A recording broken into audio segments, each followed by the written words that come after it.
Hey everyone, hope you all are doing great. So today we are going to deal with the PYQ of CISF AC LDCE 2020. So let's begin. Question number 1. The kingdom plantae as laid down by the R. Whittaker.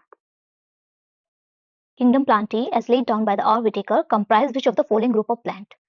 तो इस question को deal करने से पहले आपको कुछ basics पता होने चाहिए.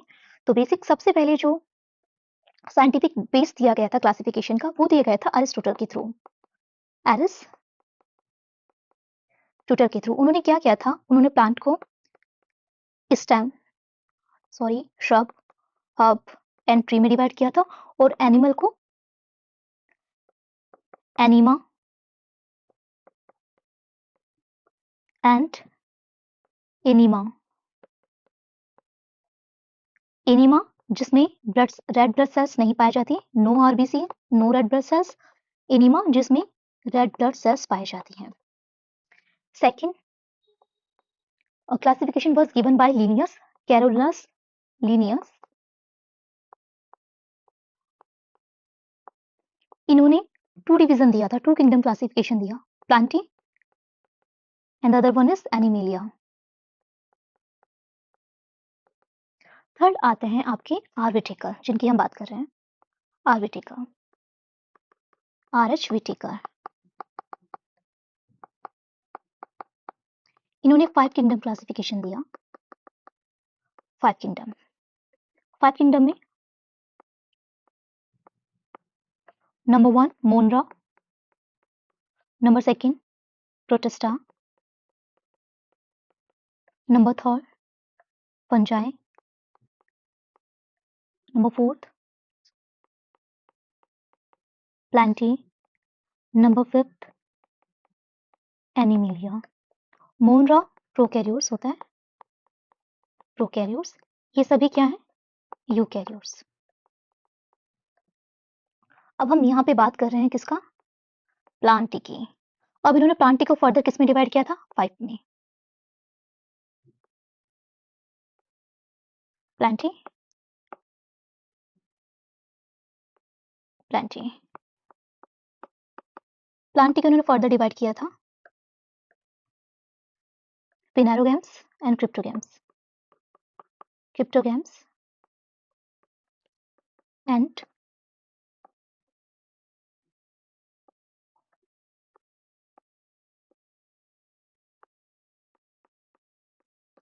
पिनेरोगैम्स. क्रिप्टोगैम्स में क्या आते हैं, जो कि स्पोर्स के थ्रू रिप्रोड्यूस करते हैं, which reproduce through the spore and which reproduce through the seeds are known as phanerogames. तो क्रिप्टोगैम्स में क्या आ जाएगा, एल्गी एंड ब्रायो आ जाएंगे आप तो आपके क्रिप्टो में, एंड बाकी टेरिडो जिम्नो एंड एंजियो आ जाते हैं आपके फिनेरोगैम्स में. तो बात करते हैं एल्गी. एल्गी क्या होती है, यूनिसेलुलर भी हो सकती है, मल्टीसेलुलर भी हो सकता है. Uni means single and cellular means cell. जो एक सिंगल सेल से मिलकर बनी होती है उस एल्गी को हम यूनिसेलुलर बोल सकते हैं. तो ये यूनिसेलुलर भी हो सकती है और मल्टीसेलुलर मीन मल्टीपल सेल से भी मिलकर बनी होती है. इसके एग्जांपल होते हैं spirogyra and Chlamydomonas. Second bryophyta. Bryophyta non vascular plant होता है. नॉन वेस्कुलर प्लांट मींस इसमें जाइलम एंड फ्लोएम नहीं पाया जाता. जाइलम एंड फ्लोएम हम आगे पढ़ने वाले हैं. तो इसमें क्या है, जाइलम एंड फ्लोएम नहीं पाया जाता है. लेकिन इसके एग्जांपल है जैसे कि फ्यूनेरिया एंड मर्केशिया. नेक्स्ट टेरिडोफाइटा. टेरिडोफाइटा सीडलेस वेस्कुलर प्लांट होते हैं. मीन इसमें सीड तो नहीं पाए जाते हैं लेकिन वेस्कुलर प्लांट होते हैं. इनमें जाइलम एंड फ्लोएम पाया जाता है. इसके एग्जाम्पल है फर्न, लैक्टेरिस एंड लाइकोपोडियम. Next gymnosperm. इसमें नेकेड सीड प्लांट पाया जाता है. नेकेड सीड प्लांट मतलब कि सीड्स पाए जाते हैं, उसके ऊपर कवरिंग नहीं पाए जाते, उसके ऊपर फ्लावर्स नहीं पाए जाते. ठीक है, उसके ऊपर ऐसे ऐसे करके जो फ्लावर की पेटल्स फ्लावर्स होते हैं ना, ये नहीं पाए जाते. सिंपल क्या पाया जा रहा है, उसमें सीड्स पाए जाते हैं. तो उसको हमने क्या बोल दिया, जिम्नोस्पर्म बोल दिया. इसका एग्जाम्पल है साइकस एंड पाइनस.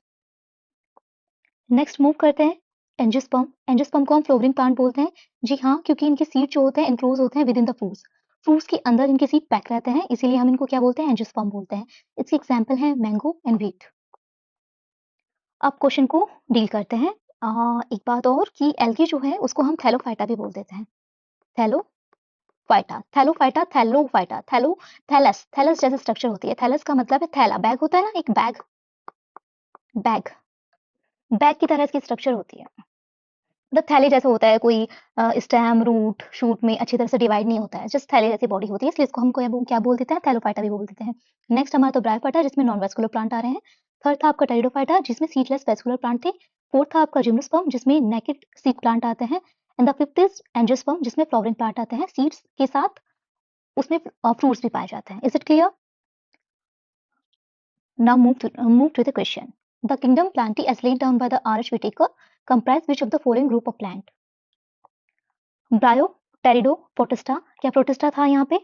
जी नहीं, प्रोटिस्टा नहीं है, ये रॉन्ग हो जाएगा। नेक्स्ट हेलो टेरिडो, फंजाई, जी नहीं, फंजाई भी नहीं था, फंजाई तो हमारा इस वाले किंगडम में था, प्लांटी में नहीं था। नेक्स्ट मूव करते हैं हमारा सी थैलोफाइटा, ब्रायोफाइटा एंड मोनरा, जी नहीं, ये भी नहीं है, मोनरा हमारा इस वाले किंगडम में था, ठीक है, प्लांटी में नहीं है। ऑप्शन डी थैलोफाइटा, ब्रायोफाइटा, टेरिडोफाइटा, जिम्नोस्पर्म एंड एंजियोस्पर्म, जी हाँ, एल्गी, ब्रायो, टेरिडो, जिम्नो, एंजियोस्पर्म, तो ऑप्शन हो जाएगा आपका D. Is it clear? Now move to the next question. Which of the following organelle in an animal cell would have DNA and RNA? तो उन्होंने पूछा है कि कौन से ऐसे सेल ऑर्गेनल हैं जिनके पास अपना खुद का डीएनए और आरएनए होता है। तो ऐसे हमारे पास क्या है, दो ही ऑर्गेनल होते हैं, एक chloroplast number 1, plastid number 2 mitochondria. Mitochondria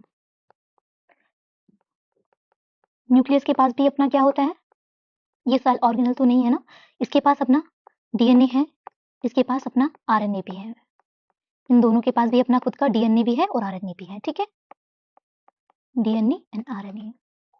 तो ऑप्शन पे ऑप्शन को देखते हैं। नंबर 1 न्यूक्लियस ओनली, जी नहीं। Option B nucleus and mitochondria only, आगे nucleus mitochondria and ribosome, ribosome नहीं होगा क्योंकि राइबोसोम के पास अपना आरएनए तो होता है लेकिन अपना खुद का डीएनए नहीं होता है, ठीक है, डीएनए इसके पास इसका नहीं होता है। माइटोकॉन्ड्रिया ओनली, जी नहीं, ऑप्शन हो जाएगा आपका बी, न्यूक्लियस भी होता है माइटोकॉन्ड्रिया भी होता है। Is it clear? Prokaryotes and eukaryotes में थोड़ा डिफरेंस देख लेते हैं। प्रोकैरियोट्स, प्रो मींस होता है प्रिमिटिव, प्रो का मतलब ये होता है प्रिमिटिव, प्रिमिटिव, कैरियन का मतलब होता है न्यूक्लियस। जिसके पास अपना प्रिमिटिव न्यूक्लियस होता है, मतलब कि एक वेल डिफाइंड न्यूक्लियर रीजन नहीं होता है, उसको हम क्या बोल देते हैं, प्रोकैरियोट्स बोल देते हैं। यूकैरियोट्स की बात करते हैं जिसके पास अपना एक वेल डिफाइंड न्यूक्लियर होता है, उसको हम न्यूक्लियस होता है, उसको हम क्या बोलते हैं, यूकैरियोट्स। यू मींस न्यू, जो बाद में इवॉल्व हुए हैं। Next question, during photosynthesis O2 of the atmosphere is fixed with the help of H2O. Oxygen atmosphere की फिक्स हो रही है with the help of water and sunlight, okay, to synthesize carbohydrate, synthesize करने के लिए carbohydrate, and O2 is evolve by the splitting of, और पूछा है कि O2 इवॉल्व हो रही है बाय द स्प्लिटिंग ऑफ, तो O2 इवॉल्व होती है bye the splitting of water, और इस प्रोसेस को क्या बोलते हैं, फोटोलाइसिस ऑफ वाटर बोलते हैं। Photo means photo and lysis mean break down. तो लाइट एनर्जी के प्रेजेंस में जब वाटर का ब्रेक डाउन होता है तो हमें क्या मिलता है, हमें 4 प्रोटॉन मिलेंगे, इलेक्ट्रॉन मिलेंगे 4, एंड हमें ऑक्सीजन मॉलिक्यूल मिलता है। तो ऑप्शन क्या हो जाएगा, CO2, जी नहीं, बी, जी हाँ, NO3 and PO3, no. Is it clear? और ये जो रिएक्शन है थैलेकोइड में होती है, क्लोरोप्लास्ट की, एंड फोटो सिस्टम सेकंड में होती है। Is it clear? Now move to the second question. Next question, Which one of the following nutrient is not available in fertilizer? इनमें से कौन सा न्यूट्रिएंट है जो कि फर्टिलाइजर में अवेलेबल नहीं है? सबसे पहले बात करते हैं फर्टिलाइजर की। तो फर्टिलाइजर क्या होता है, जिस तरह से हमारी बॉडी को न्यूट्रिएंट की नीड होती है इसी तरह से क्या होता है, प्लांट को भी न्यूट्रिएंट की नीड होती है। तो हम कह सकते हैं kind of nutrient, kind of nutrient, kind of nutrient. अब ये न्यूट्रिएंट, ये फर्टिलाइजर भी दो तरह के हो सकते हैं, सिंथेटिक हो सकते हैं या फिर आपके कैसे हो सकते हैं, नेचुरल हो सकते हैं। इट कैन बी सिंथेटिक और it can be natural. Here we are talking about the nutrient. Nutrient दो तरह के होते हैं. Number 1 is macro. Number 2 is micro.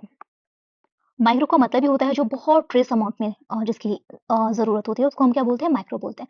Macro जिसकी हमें थोड़ा ज्यादा अमाउंट में जरूरत होती है उसको हम मैक्रो बोल देंगे।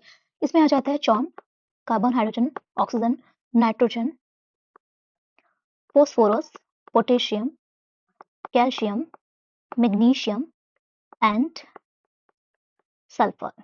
माइक्रो की बात करते हैं, आप ये भी याद रखेंगे तो भी क्वेश्चन सॉल्व हो जाएगा। बस मैक्रोन्यूट्रिएंट कौन से हैं आप उन्हें भी याद रखिए तभी हो जाएगा। माइक्रो में आ जाते हैं जैसे कि Fe iron, boron, copper, zinc, nickel and so on.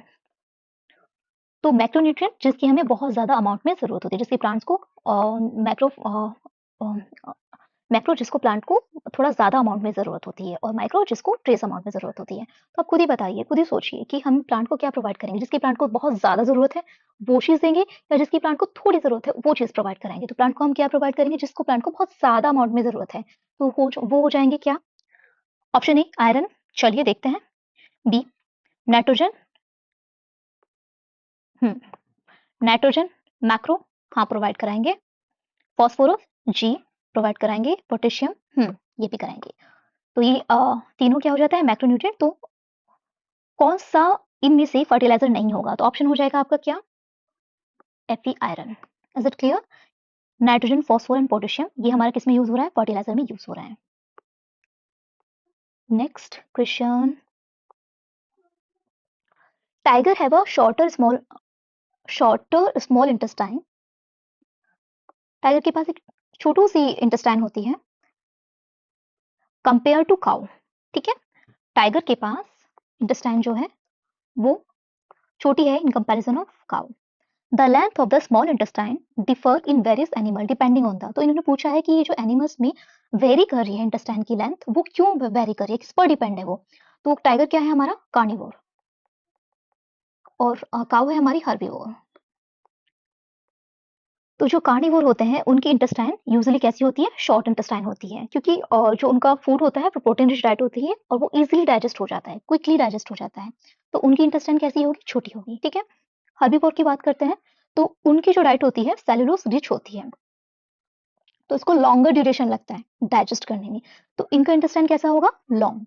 Next ऑमनिवोर, ऑमनिवोर जैसे कि ह्यूमन जो कि हर्बीवोर भी होते हैं कार्निवोर भी होते हैं, means veg and non veg दोनों पर डिपेंड करते हैं।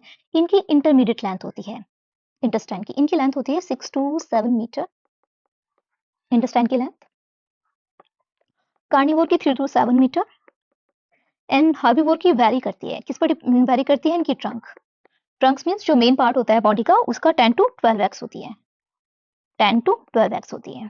Is it clear? चलिए क्वेश्चन को डील करते हैं। तो टाइगर के पास शॉर्ट स्मॉल इंटेस्टाइन है कंपेयर टू काउ। तो ये लेंथ जो वेरी कर रही है वो किस पर डिपेंड करती है, स्मॉल इंटेस्टाइन की लेंथ वो डिपेंड कर रही है किस पर, availability of water in their habitat जी नहीं, size of their mouth cavity नहीं, size of habitat where they live नहीं, kind of food they eat yes. Hope you got all the concept.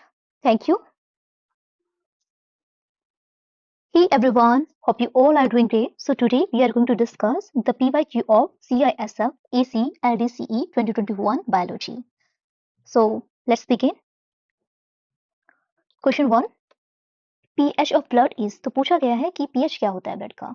तो ब्लड की pH की range जो होती है 7.35 से लेकर 7.45 के बीच में होनी चाहिए। ना तो 7.35 से कम होनी चाहिए ना ही 7.45 से कम ज्यादा होनी चाहिए। अगर 7.35 से कम हो जाता है रेंज तो क्या हो सकता है, डायबिटीज हो सकता है, किडनी फेलियर हो सकता है और रेस्पिरेटरी इश्यूज हो सकते हैं।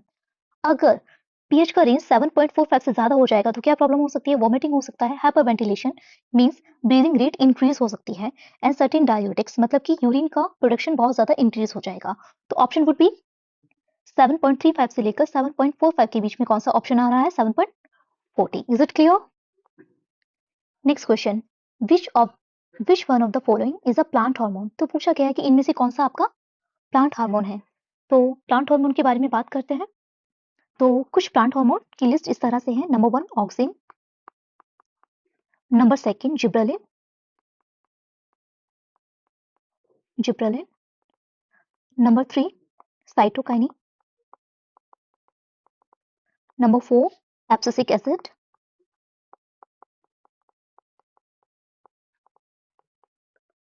Number 5 ethylene. ऑक्सिन का काम क्या होता है, ऑक्सिन का काम होता है ग्रोथ। प्लांट की ग्रोथ के लिए रिस्पॉन्सिबल कौन है? ऑक्सीजन। ये कहाँ पर पाया जाता है? ये सपोज अर्थ है, तो यहाँ पे शूट पोर्शन हो गया प्लांट का और यहाँ पे रूट पोर्शन हो गया। तो ये शूट की और रूट की कहाँ पे पाया जाता है? टिप्स पे पाया जाता है ऑक्सीजन। Is it clear? और फंक्शन क्या है इसका? ग्रोथ। Second, gibberellin. जिब्रेलिन का काम होता है सेल को इलोंगेट करना, सेल को इलोंगेट करना। Number 3, cytokinin. साइटोकाइनिन का काम होता है सेल को डिवाइड करना, सेल डिवीजन में हेल्प करता है ये। Number 4, abscisic acid. Abscisic growth inhibitor की तरह काम करता है, ग्रोथ को क्या करेगा? रोकेगा। Number 5, ethylene. इथाइलिन इथाइलिन का काम होता है फ्रूट रैपनिंग। फ्रूट को पकाने का काम किसका होता है? इथाइलिन का होता है, फ्रूट रैपनिंग। बनाना की रैपनिंग भी इथाइलिन की हेल्प से किया जाता है। Is it clear? तो इन्होंने पूछा है which one of the following is a plant hormone? Oestrogen, cytokinin, insulin and thyroxine. तो ऑप्शन वुड बी साइटोकाइनिन। अब एनिमल हार्मोन को भी देख लेते हैं। एनिमल हार्मोन में पहला आ जाता है एस्ट्रोजन। तो एस्ट्रोजन की बात करते हैं तो ये किसके थ्रू प्रोड्यूस होता है? ये होता है ओवरीज। फीमेल में ओवरीज होती है, तो ओवरीज के थ्रू प्रोड्यूस हो रहा है आपका एस्ट्रोजन। इसका काम क्या होता है? ये फीमेल के रिप्रोडक्टिव ऑर्गन के डेवलपमेंट के लिए जरूरी होता है। सेकेंड आता है आपका इंसुलिन। ये प्रोड्यूस किया जाता है पैनक्रियाज की बीटा सेल्स के थ्रू। इसका काम होता है ब्लड ग्लूकोज के लेवल को मेंटेन करके रखना। Number 3, thyroxine. थायरोक्सिन प्रोड्यूस किया जाता है थायराइड की ग्लैंड के थ्रू। इसका काम होता है मेटाबॉलिज्म को कंट्रोल करना। जैसे कि फीमेल में ओवरीज प्रोड्यूस करती हैं एस्ट्रोजन, जो कि फीमेल के रिप्रोडक्टिव ऑर्गन के डेवलपमेंट के लिए जरूरी होता है, उसी तरह मेल में क्या पाया जाता है? टेस्टोस्टेरोन। ओह गॉड, लेट मी सी। टेस्टोस्टेरोन ये किसके थ्रू प्रोड्यूस होता है? ये टेस्टिस के थ्रू प्रोड्यूस होता है और इसका काम क्या है? मेल की रिप्रोडक्टिव ऑर्गन के डेवलपमेंट में हेल्प करना। Next is growth hormone. Growth hormone produce होता है किसके द्वारा? ग्रोथ हार्मोन प्रोड्यूस हो रहा है आपका पिट्यूटरी ग्लैंड के थ्रू, पिट्यूटरी ग्लैंड के through. Is it clear? Estrogen का फंक्शन पता चल गया आपको, इंसुलिन का भी, थायरोक्सिन का भी। Next question, which one among the following animal can perform respiration either through the Gill और थ्रू लंग्स? इनमें से कौन सा एनिमल या तो गिल्स के थ्रू या फिर लंग्स के थ्रू रेस्पिरेशन कर सकता है? कौन सा एनिमल? तो देखते हैं। सबसे पहले fish, fish, snake and cow. ये रेस्पिरेशन किसके थ्रू करते हैं? ये फिश जो होती है वो सिंपल गिल्स के द्वारा, स्किन है, स्किन में क्या पाए जाते हैं? गिल्स पाए जाते हैं, उनके थ्रू रेस्पिरेशन करता है। लेकिन स्नेक एंड काउ ये किसके थ्रू करते हैं? लंग्स के द्वारा। तो स्नेक एंड काउ दोनों का जो रेस्पिरेशन होता है वो लंग्स के थ्रू होता है और फिश करती है गिल्स के थ्रू। लेकिन फ्रॉग एक एम्फीबियन है जो कि क्या करता है? उसके पास एक यूनिक एबिलिटी होती है रेस्पायर करने की। जब वो लैंड पर होता है, जब वो लैंड पर होता है तो वो किससे रेस्पिरेशन करता है? लंग्स से, लंग्स से करता है। लेकिन जब वो वाटर बॉडी में होता है, वाटर बॉडी में होगा तो वो रेस्पायर करेगा गिल्स के थ्रू। तो ये फ्रॉग का एक यूनिक फीचर है। तो answer would be frog. Next question, the tissue which is responsible for the movement in our body is. इन्होंने पूछा है कि टिश्यू कौन सा है जो हमारी बॉडी में मूवमेंट के लिए रिस्पॉन्सिबल होता है। तो हम क्या करेंगे? सारे टिश्यू का फंक्शंस पढ़ लेते हैं। सबसे पहले बात करते हैं हमारा कनेक्टिव टिश्यू। कनेक्टिव टिश्यू का काम क्या होता है? बाइंड करके रखना, बॉडी को एक दूसरे के साथ कनेक्ट करके रखना, बाइंड करके रखना, या फिर फिल करना स्पेस को। बाइंड करना, जैसे कि हमारी बोन्स होती हैं वो आपस में एक दूसरे को क्या करती हैं? कनेक्ट करके रखती हैं, बाइंड करके रखती हैं। तो एग्जाम्पल हो जाते हैं इसके बोन एंड ब्लड। ब्लड क्या करता है? वॉइड स्पेस को फिल करता है। नेक्स्ट आता है आपका मस्कुलर टिश्यू। मस्कुलर टिश्यू का काम क्या होता है? मूवमेंट, लोकोमोशन में हेल्प करता है। लोकोमोशन, लोकोमोशन में या फिर मूवमेंट में हेल्प करता है मस्कुलर टिश्यू। थर्ड है आपका नर्वस टिश्यू। नर्वस टिश्यू कुछ इस तरह से होता है, ये डेंड्राइट, डेंड्राइट, ये जैसे स्ट्रक्चर, ये pipe like structure axon, and ये इसके टर्मिनल एंड होते हैं, टर्मिनल एंडिंग होता है। तो इन्फॉर्मेशन यहाँ से जाती है डेंड्राइट के थ्रू, यहाँ पे न्यूक्लियस होता है, फिर एक्सोन से होते हुए इन्फॉर्मेशन टर्मिनल के थ्रू पास ऑन कर दी जाती है दूसरे न्यूरॉन में। तो नर्वस टिश्यू का फंक्शन क्या है? कि इन्फॉर्मेशन को पास ऑन करना।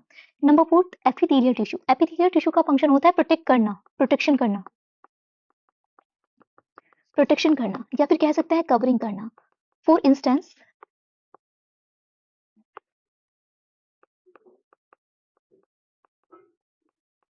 कवरिंग करना, for instance skin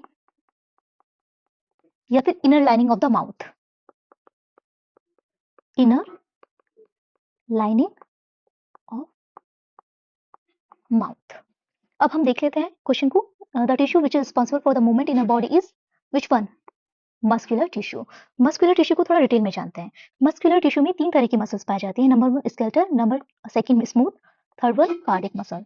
skeletal muscle की बात करते हैं तो स्केलेटल मसल को हम स्ट्रेटेड मसल भी बोल सकते हैं। क्या बोल सकते हैं? स्ट्रेटेड मसल भी बोल। स्ट्रेटेड का मतलब होता है स्ट्रेटा। स्ट्रेटा मतलब कह सकते हैं बैंड, जिसमें बैंडिंग पाई जाती है, इस तरह से, जिसमें बैंडिंग पाई जाती है, जिसमें बैंड्स पाए जाते हैं, डार्क एंड लाइट बैंड पाए जाते हैं, उसको हम क्या बोल देंगे? स्ट्रेटेड मसल बोल देते हैं। ये लाइट बैंड हो गए, ये डार्क बैंड हो गए, ये लाइट बैंड हो गया, ये डार्क बैंड हो गए, इसको हमने क्या बोल दिया? स्ट्रेटेड मसल बोल दिया। स्मूथ मसल, जिसमें किसी भी तरह का कोई बैंड नहीं पाया जाता, उसको हमने बोल दिया smooth muscle. Number 3 cardiac muscle. Cardiac muscle जिसमें फेंट पाए जाते हैं बैंड। फेंट बैंड का मतलब है, फेंट मतलब बहुत हल्के हल्के बैंड, बहुत हल्के हल्के हल्के बैंड, बहुत लाइट बैंड जिसमें पाए जाते हैं, उसको कार्डिक मसल बोलते हैं। तो फर्स्ट डिफरेंस इज दैट कि बैंडिंग के आधार पर, स्टेशन के आधार पर स्केलेटल मसल में डार्क बैंड पाए जाते हैं, स्मूथ मसल में कोई बैंडिंग नहीं पाई जाती। कार्डिक मसल की बात करते हैं तो इसमें फेंट बैंडिंग पाई जाती है। सेकंड डिफरेंस इज दैट ये मल्टी न्यूक्लिएटेड होती है, इसमें बहुत सारे न्यूक्लियस पाए जाते हैं, बहुत सारे न्यूक्लियस इस तरह से। लेकिन स्मूथ मसल में एक न्यूक्लियस पाया जाता है तो यूनी न्यूक्लिएटेड होती है। इसमें भी एक एक न्यूक्लियस पाया जाता है तो ये भी यूनी न्यूक्लिएटेड होती है। इसमें मल्टी न्यूक्लियस होता है, ये यूनी होते हैं, यूनी न्यूक्लियस, और ये भी यूनी न्यूक्लियस होता है। And the third difference is that skeletal muscle बहुत जल्दी जल्दी कॉन्ट्रैक्ट करती है, बहुत जल्दी कॉन्ट्रैक्ट करती है। आप खुद ही सोच के देखिए, कोई व्यक्ति अगर बहुत तेज तेज भाग रहा है तो जल्दी थक जाएगा ना, और एक है जो आराम आराम से चल रहा है तो वो थोड़ा लेट से थकेगा। तो इसी तरह से जब ये बहुत जल्दी जल्दी थक रही है, बहुत जल्दी जल्दी भाग रही है, तो ये क्या करेगी? बहुत जल्दी कॉन्ट्रैक्ट हो रही है तो बहुत जल्दी ये टायर्ड भी हो जाएगी स्केलेटल मसल। तो ये कॉन्ट्रैक्ट होती है क्विकली, एंड कॉन्ट्रैक्ट क्विकली होगी, कॉन्ट्रैक्ट होती है क्विकली, और उतनी जल्दी क्या होती है? ये टायर्ड भी हो जाती है। स्मूथ मसल की बात करते हैं तो ये कॉन्ट्रैक्ट होती है स्लोली, कॉन्ट्रैक्ट होती है स्लोली, और ये टायर्ड भी लेट से होती है, तो टायर्ड होने में ये टाइम लगाती है। नंबर 3 है कार्डिक मसल, जो कि एक्सेप्शन है। एक्सेप्शन क्यों है? क्योंकि ये बहुत जल्दी जल्दी कॉन्ट्रैक्ट हो रही है क्विकली एंड रिदमिकली, लेकिन क्या कर रही है? ये टायर्ड नहीं हो रही है जल्दी। अगर ये टायर्ड हो जाएगी तो आप समझते हैं कि क्या होगा? ठीक है, तो we should be thankful to our cardiac muscle specially. Next question is that in a mammalian cell the protein is synthesized by. Mammalian cell में प्रोटीन जो होता है वो सिंथेसाइज होता है किसके थ्रू होता है? राइबोसोम के थ्रू सिंथेसाइज होता है। अब ये जो प्रोटीन सिंथेसिस का स्टेप होता है, इसमें 2 प्रोसेस होती है। नंबर 1 इज डीएनए से आरएनए का बनना, एंड नंबर 2 इज आरएनए से प्रोटीन का बनना। जो डीएनए से आरएनए की बनने की प्रोसेस है उसको हम क्या बोलते हैं? ट्रांसक्रिप्शन। ट्रांसक्रिप्शन। और जो आरएनए से प्रोटीन बनने की प्रोसेस है उसको हम बोलते हैं translation. Is it clear? Now we are moving to the next question. In plant xylem are responsible for transport of. इन्होंने पूछा है कि प्लांट में जो जाइलम होते हैं वो किस चीज के लिए रिस्पॉन्सिबल होते हैं? जाइलम। तो मैंने इस चीज को कुछ इस तरह से याद किया था टिक्स बना के। तो प्लांट के वास्कुलर सिस्टम में क्या होता है? Xylem and phloem. जाइलम जैसे जल होता है, फ्लोएम वैसे क्या होता है? फल, मतलब कह सकते हैं फूड, फूड बोल सकते हैं। तो जाइलम क्या कर रहा है? किसको ट्रांसपोर्ट कर रहा है? वो ट्रांसपोर्ट कर रहा है वाटर को ट्रांसपोर्ट। फ्लोएम किसको ट्रांसपोर्ट कर रहा है? फूड को ट्रांसपोर्ट कर रहा है। Is it clear? जाइलम का जो ट्रांसपोर्ट होता है वो यूनी डायरेक्शनल होता है। यूनी डायरेक्शनल, आप देख रहे हैं ये रेड डॉट में जो दिखाया गया है एरो में, वो दिखाया गया कि ये यूनी डायरेक्शनल है, नीचे से बॉटम टू टॉप ट्रांसपोर्ट हो रहा है इसका। फ्लोएम की बात करते हैं, ये क्या होता है? ये बाय डायरेक्शनल होता है, जहां पे फूड की रिक्वायरमेंट है वहां पे ये फ्लो हो जाएगा। Is it clear? ये ऊपर की तरफ भी एरो जा रहा है, नीचे की तरफ भी एरो आ रहा है, तो फ्लोएम का ट्रांसपोर्ट कैसा हो रहा है आपका? बायडायरेक्शनल हो रहा है। तो अब पढ़ते हैं, in plant xylem are responsible for the transport of what? Water. Is it clear? Now the next question is asexual reproduction take place through budding in. इन्होंने पूछा है रिप्रोडक्शन 2 तरह का होता है, एक सेक्सुअल होता है, एक होता है एसेक्सुअल। एसेक्सुअल में क्या होता है? गैमेट का फ्यूजन नहीं होता है। जो सेक्सुअल होता है उसमें गैमेट का फ्यूजन होता है। ठीक है, तो बात करते हैं यहाँ पे एसेक्सुअल की। तो बर्डिंग किस में होता है? तो सबसे पहले हम 1 बाय 1 देखते हैं। ई कोलाई को देखते हैं। तो ई कोलाई में क्या होता है कि बाइनरी फ्यूजन होता है। ई कोलाई और अमीबा दोनों में ही क्या होता है? एक सेल होती है। एक सेल किस में डिवाइड हो जाएगी? 2 सेल में डिवाइड। बाई मतलब 2, एक सेल 2 सेल में डिवाइड हो जाएगी। तो इन दोनों में क्या हुआ? बाइनरी फिजन हुआ। बात करते हैं प्लाज्मोडियम। प्लाज्मोडियम वही जो मलेरिया कोज करता है, इसकी 5 स्पीसीज होती है। तो ये क्या करेगा? एक सेल किसमें डिवाइड हो जाती है? मल्टीपल सेल्स में डिवाइड हो जाती है। Is it clear? तो इसमें कैसा देखने के लिए प्लाज्मोडियम में हमें फिजन मिलता है, इसमें होता है मल्टीपल फिजन देखने के लिए मिलता है। अब बात करते हैं डी ईस्ट। ईस्ट क्या करता है? ये बडिंग के थ्रू रिप्रोडक्शन करता है। बडिंग में क्या होता है?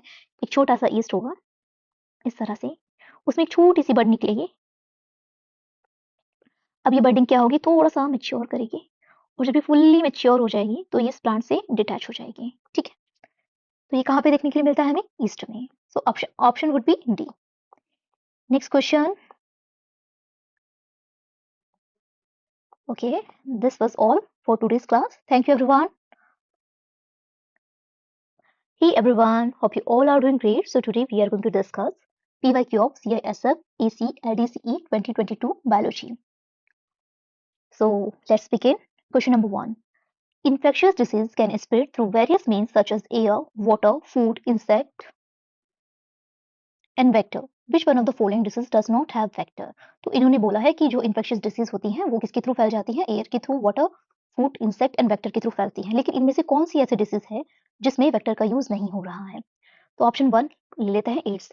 एड्स क्या होता है? इसका फुल फॉर्म है एक्वायर्ड इम्यूनोडिफिशियंसी सिंड्रोम। ये कोज होता है by the HIV, human immunodeficiency virus. ये प्राइमरली स्प्रेड होता है किसके थ्रू? डायरेक्ट कॉन्टेक्ट में आने से। Infected bodily fluid. अगर कोई पर्सन है जिसको एड्स है, तो अब क्या होगा? अगर आप उसके बॉडीली फ्लूइड के टच में आते हैं, then there is high chances that you can have the AIDS. ठीक है, बॉडी फ्लूइड में आ जाएगा blood, semen, vaginal fluid, breast milk. It does not involve vector. इसको किसी वेक्टर की नीड नहीं है। सबसे पहले मैं आपको बताना चाहूंगी कि वेक्टर क्या होता है। तो वेक्टर जैसे कि ये कोई फील्ड है, यहाँ पे हमने क्रॉप का प्रोडक्शन किया, ये हमारी क्रॉप हो गई। अब ये मेन मार्केट है, ठीक है, ये मेन मार्केट है। इस क्रॉप को आपको मार्केट तक पहुंचाना है, तो आप किसका यूज करेंगे? एक व्हीकल का यूज करेंगे ना। ये व्हीकल हो गया। आप यहाँ पे एक व्हीकल का यूज करेंगे, तो ये जो व्हीकल है ना, यही वेक्टर है, यही वेक्टर है। तो ह्यूमंस में क्या हो रहा है कि इस डिसीज को स्प्रेड करने का काम कौन कर रहा है? एक वेक्टर कर रहा है। ये पॉजिटिव एजेंट नहीं है, मेन पॉजिटिव एजेंट नहीं है वेक्टर, लेकिन जस्ट ये क्या कर रहा है? डिसीज को स्प्रेड करने का काम कर रहे हैं। तो एड्स में हमें कोई वेक्टर की जरूरत नहीं होती है, तो ऑप्शन वुड बी एड्स। लेकिन अदर ऑप्शन को भी देख लेते हैं। मलेरिया, डेंगू एंड शिका। मलेरिया की बात करते हैं तो मलेरिया का जो वेक्टर है एनोफिलस मॉस्किटो। डेंगू एंड शिका के लिए एक ही वेक्टर यूज होता है, वो है Aedes aegypti mosquito. Is it clear? Now moving to the next question. In which one of the following kingdom would you place an organism which is eukaryotic, multicellular and non-photosynthetic? इन्होंने बोला है इन सभी kingdom में से आप कौन से kingdom में उन ऑर्गेनिज्म को रखना चाहेंगे जो यूकैरियोटिक है, मल्टीसेलुलर है और नॉन फोटोसिंथेटिक है। यूकैरियोटिक, सबसे पहले बात करते हैं प्रोटिस्टा की। तो प्रोटिस्टा यूकैरियोटिक है, जी हाँ। ये मल्टीसेलुलर है, नहीं, जरूरी नहीं है मल्टीसेलुलर, ये यूनि भी हो सकता है। दूसरी बात कि ये नॉन फोटोसिंथेटिक है, नहीं, ये नॉन फोटोसिंथेटिक एंड फोटोसिंथेटिक दोनों हो सकता है। तो नॉन भी हो सकता है प्लस फोटोसिंथेटिक भी हो सकता है, फोटोसिंथेटिक भी हो सकता है। Option B मोनरा। मोनरा तो यूकैरियोटिक ही नहीं है, तो ये ऑप्शन कट जाएगा, ये ऑप्शन भी कट जाता है, ये फोटोसिंथेटिक भी होते हैं। ऑप्शन हमारे पास रहते हैं fungi and Animalia.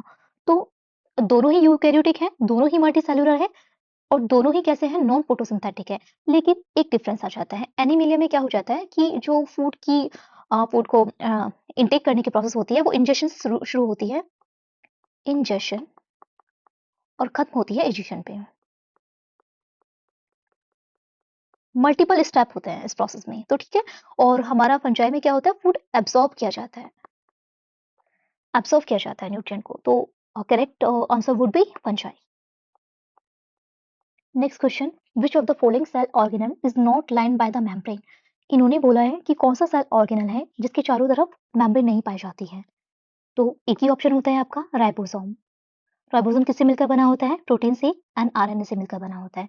Lysosome, nucleus and Golgi एपेरेंस, इन ये तीनों ऑर्गेनल मेम्ब्रेन बाउंड ऑर्गेनल होते हैं। Next question is, recently the WHO has approved the widespread use of world's first vaccine against which one of the following disease infection? तो recently इन्होंने बोला है, मतलब कि उस टाइम न्यूज में था, इसीलिए क्वेश्चन पूछा गया है कि WHO ने वर्ल्ड का फर्स्ट वैक्सीन कौन से डिसीज के लिए बनाया है? तो तभी न्यूज में था, उसका ऑप्शन है मलेरिया। आपको ये याद रखना है कि मलेरिया का फर्स्ट वैक्सीन है मॉस्क्वीरेक्स, और मलेरिया फैलता किससे है? प्लाज्मोडियम से। Plasmodium Plasmodium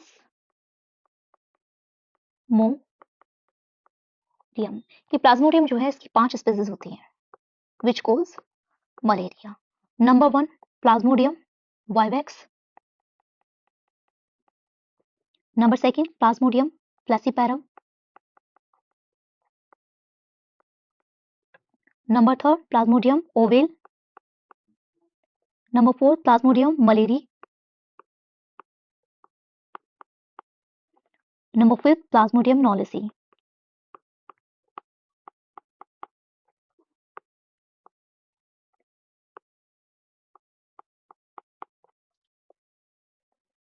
Next question. I think this was all about 2022. Thank you all. Hey everyone, hope you all are fabulous. So today we are going to discuss PYQ of CISF AC LDCE 2023 Biology. So let's begin. Question number 1. Who among the following is considered as the father of vitamin therapy? तो इन्होंने पूछा है कि इनमें से किसको vitamin therapy का father कहा जाता है।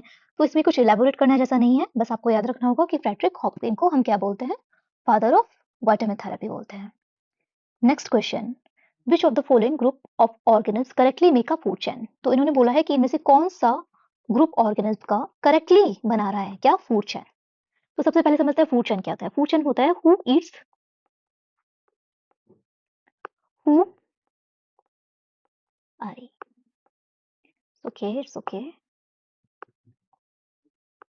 हु ईट्स होम, कौन किसको खा रहा है उसको हम क्या बोलते हैं? फूड चेन बोलते हैं। फॉर इंस्टेंस यहाँ पे ग्रास थी, ग्रास को किसने खाया? इंसेक्ट ने खाया।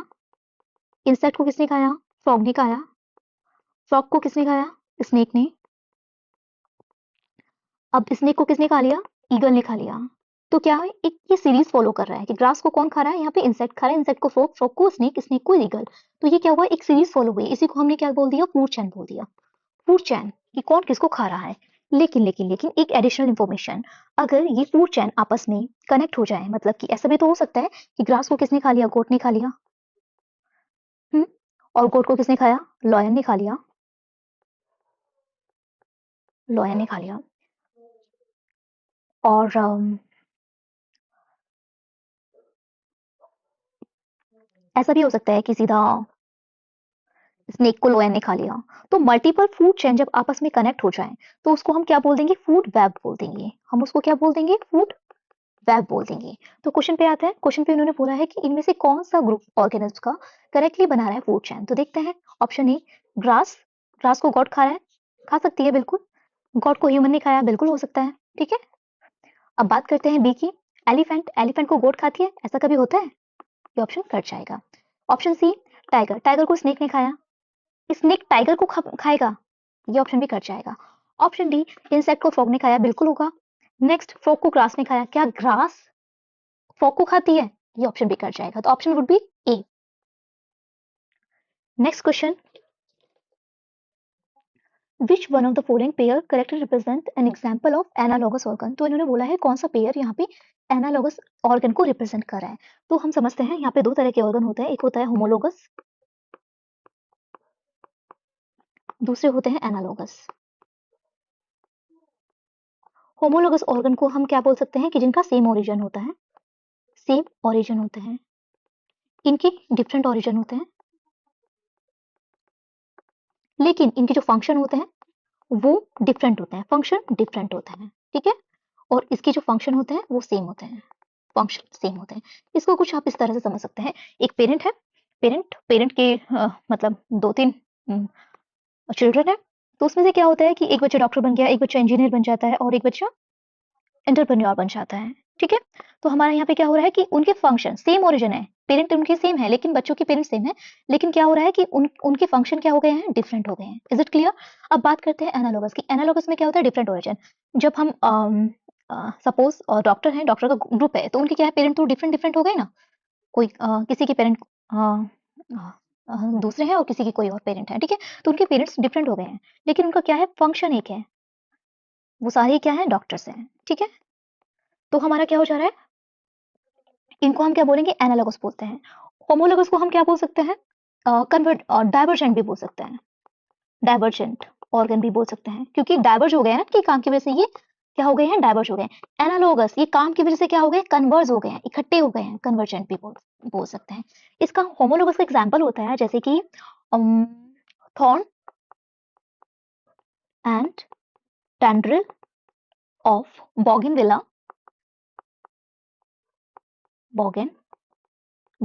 and cucurbita. You should remember these examples, right? Analogous की बात करते हैं तो एनालॉगस में से बहुत सारे एग्जांपल हो सकते हैं, जैसे कि आई ऑफ ड्रोसोफिला एंड ह्यूमन। दोनों के आइज का तो काम एक ही है ना, ऑक्टोपस की हो या फिर ह्यूमन की हो। Next example would be a flipper of penguin and whale. चाहे फ्लिपर पेंगुइन की हो, चाहे फ्लिपर हो व्हेल की, दोनों का काम क्या है, स्विमिंग में हेल्प करना। Is it clear? तो अब चलते हैं क्वेश्चन की तरफ। Which one of the following pair correctly represent an example of analogous? हमें क्या देखना है, एनालॉगस ऑर्गन देखना है जिसका मतलब काम सेम हो। Four limb of horse and human arm, human bird, human hand and wing of bird, दोनों के काम अलग हो गए। Wing of bird and wing of insect, wing है ना दोनों के, विंग का काम तो दोनों का एक ही होगा ना, तो option would be C. Next, flipper of whale and fore limb of frog, wrong.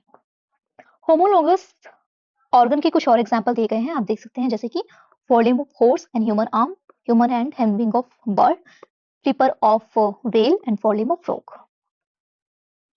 So it was all about 2023 PYQ. Thank you everyone. Hope you liked the session.